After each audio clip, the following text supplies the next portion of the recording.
David with the Delica is back, and I've just fitted up a little TPS enhancer. So this wagon's got a 1UZ Vvti stock ECU, wired as a manual, and the factory Mitsubishi transmission controller for the auto. Now I've put in the enhancer unit. This unit fits up under there. We're just monitoring the TPS output and going for a bit of a drive. We're coming up to a bit of a hill, accelerating away from the first, from our driveway. It's actually a public road, but when we got on the seal, how'd you find that? Good, much improved. I could tell it. I could just listen to the engine note. It was much nicer. Yeah.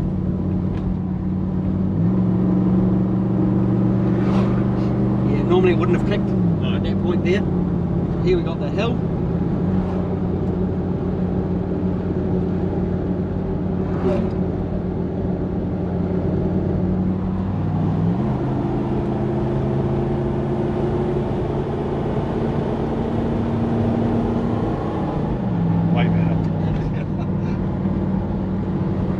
Normally you would be pushing the overdrive button, and levering it back. You've got a choice now. Yes. And you can control it with your foot.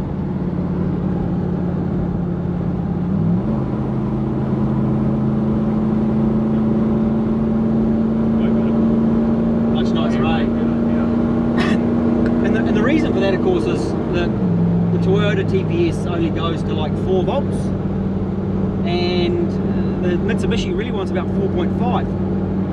And David's part of the reason I actually developed this little box, or talked to the guys that make it for me, because I knew of this problem with the Mitsubishis. And a side effect of that is it works fantastically with factory vehicles as well, because it just makes them hold the gear a little bit nicer, hold third gear, especially if, like my mate Hayden was towing his boat, much nicer. Overall that felt much nicer, right? Much nicer, yeah. From first right up to third, it just held the gears much longer. Yeah. Yep. And that's because it's getting that much more TPS voltage. Yep. I think there's a possibility if I ramp it round more, it'll actually make it more aggressive again. Okay. I'm keen to try that.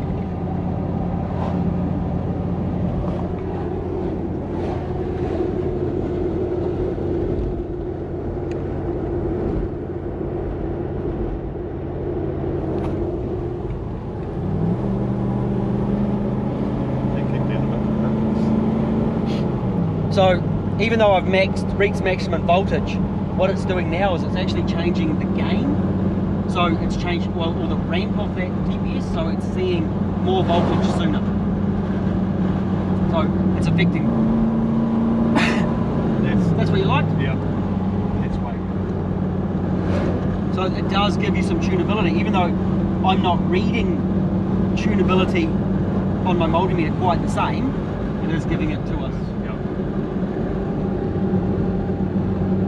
And that's the idea behind it.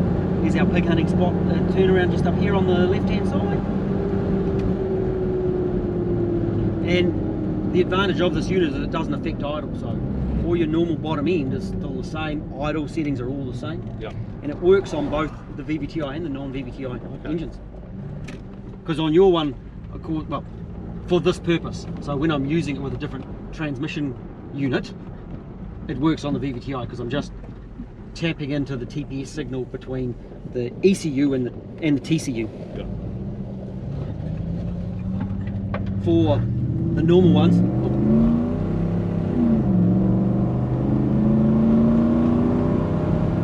you normally would have shifted way, it would have been duk.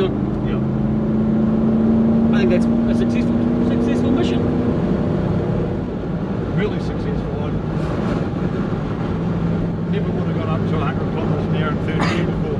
Would have kicked into overdrive long before that. Very happy. It's actually really cool. I've seen lots of things with David popping up on Facebook and the internet with him out on different clubs and four-wheel drive runs, and he's done a heap of Ks in his wagon. Overall, how have you found it? I love it. It's epic. It's got the bed, got the camping gear, wait for the weekends.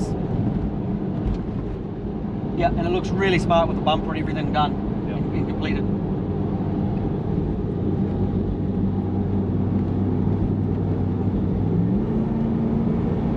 You know you're going to lose fuel economy for the first few weeks? Oh, yeah. Because you're going to be kicking it down all the time. You're going to be going along with this big smile on your face, kicking it down. Yeah. You're going to come up the hills and go, oh, I've got a hill, kick it down.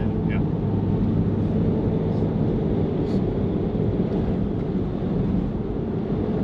Because you've got a proper cluster yet to go and have you? You've got the tanker to go in here? Yep, that's sitting at home. We're going to send it off up to New Plymouth and get the speedo wound up. Okay, so you match your Ks? Yeah. The cluster I bought's only got 30,000 K on it. Where did it come from? It came out of an imported Delica that had rust on the chassis. And you came into New Zealand? Yeah. Right on. And then they couldn't get it compliant, So that dealer's trying to bring in some of this older gear, because it's still quite sought after with really low Ks. Yeah. Yeah, cool. I got the 9-inch diff out on that one too. Oh, is that where your diff came from? Yeah. Same vehicle? Yeah. I had hoped it would be a limited slip diff, but when it arrived it was open, but that's all right. I got the locker for it, so. Yeah, that electric, did you say it was a vacuum locker? Or Yeah, vacuum it's a vacuum locker, wasn't it? It actually drives really nice. Yeah, I've pretty much since you had it, I've rebuilt all my front suspension and Right. Yeah, it's, new bullshits. it really notices it. Yeah. It really feels much, much nicer. It's cool. And of course it stops, which it didn't when you had Oh, you put some brakes on it? it. Yeah. What brakes did you put on it? Oh, same Delica brakes, I just new discs, pads. Oh, just rebuilt And- what was there properly. Yeah. Yeah, it didn't stop. No, it didn't stop. No. And it sounds proper. Yeah. That whisper jet exhaust gone, and you've actually got a proper exhaust note, and it sounds really nice. I think you nailed that one. Yeah. Coming up to the line.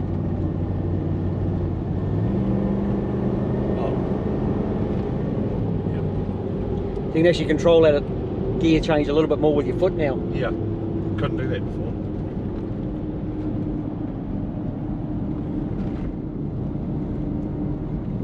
It didn't even take me too long to install. No. I was quite happy with that. I allowed plenty of time. I think on a standard car it would probably take me, once the glove box is out, probably about an hour. Yeah. I did allow a couple of hours for this, but we've done it within an hour. Test drive will be done and you'll be heading back home. Yeah.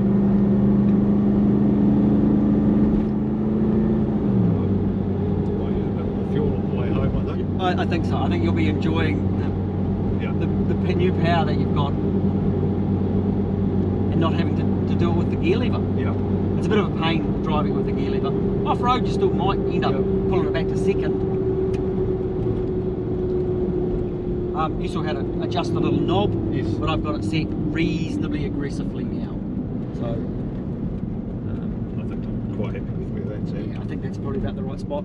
You kind of get a feel once I've done a few of them, you just, about that spot. So what's been your favourite four-wheel drive track? What's been the favourite trip for you? Akatarara Rangers was nice, but we just completed the two four-wheel drive safari. It's out the back of the Waitotra Valley, and that was beautiful. Yeah.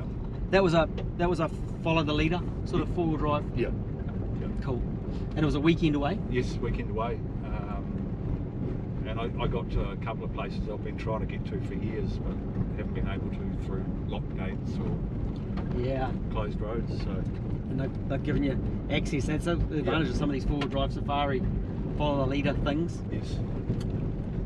And you've got used to the attention the Delica draws? Yeah, it draws a lot of attention. I mean, even at the club safari, there were 100 vehicles. Everybody wanted to stop and talk. Yeah.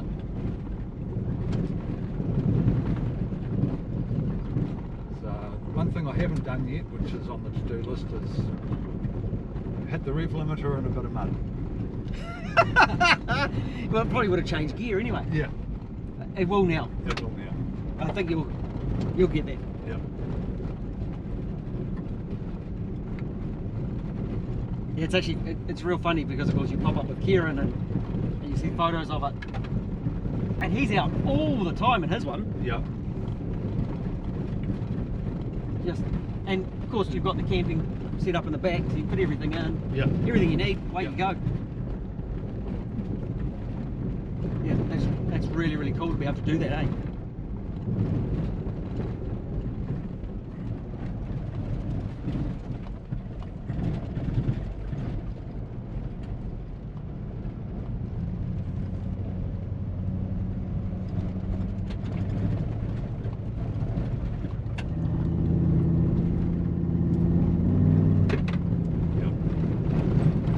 Change up.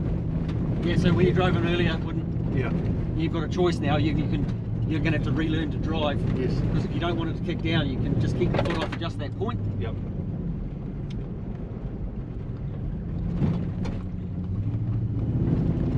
Oh, that's awesome. Well, you were kind of the insight to fitting that little unit. It was designing it. It's been in my head for years, because I've been aware of this problem for years and years. Yeah. And that's just changed this vehicle completely. good.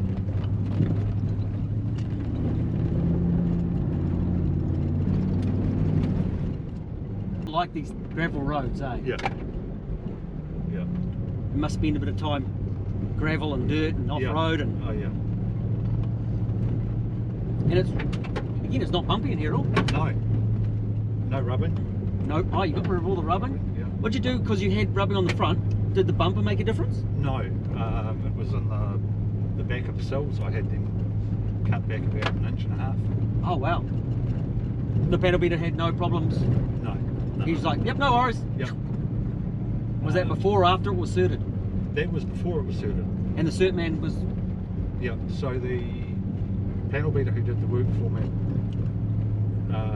he took lots of photos. Yep. And went to the certifier with those. Yep. This is what I'm doing. How I'm doing it. Awesome. Yeah. If you talk to them and you discuss stuff with the certifiers, Yep. they're generally pretty good. Yeah. And it says you're not allowed to rubbing. How are you going to give clearance? You know, how you stop rubbing, you've got to add clearance. To add clearance, you remove metal. Yeah. And I avoid it, but if you have to, you have to. Yeah. And you do it properly, no worries. And it looks good. Yeah. It absolutely looks good. See it from out there. It almost looks factory. We'll have a quick look at the outside and open the bonnet quickly. Yep. But this is all yours to put back together. Awesome. Thank you. You can tuck that, just tuck that unit in nicely. Double-sided tape or a bit of tape in there. I'll keep my multimeter, eh? Yeah. So it's quite handy monitoring it with the multimeter, just so we can watch the voltage differences. But it's doing everything like it should. Yeah. Happy as. You can pop your glove box back in. I didn't need to get right in there. It was nice. So you cut. Oh, yep. Yep. So it's all been cut back there. A good 2 inches. Wow. He did a lovely job. Yeah. Because you wouldn't know. Yeah. You wouldn't know that at all. Right. It's good on the big wheels. And a bull bar looks fantastic. So that was taken off his old one and popped onto the new one. And that gives fantastic clearance, eh? Yeah. Fantastic clearance. Did you? Oh, you've had the dent kind of pulled out of that door. No, that's it. Oh, that's it. Oh, that's not so bad. Just a little bit of a crease. That's the memories it gave you. That's from the window arm. The guy that followed me down the track, he's got exactly the same dent. Oh, yep. Yeah. And then this has all come up nice too. Yeah. And of course, proving that airbox. Pop it open for us. So David's made a bit of a change to the air intake. If you've watched the last video, that's our filter adapter we make, or the airflow meter adapter. But he still wants a bigger airbox. He wants to open all this up. I wonder what we've got lying around here. I don't think I've got anything suitable. If you've looked at the KUN, look at the one on the hoist and see if that's going to do. Yeah. And so it's a stock standard Vvti engine, UCF20.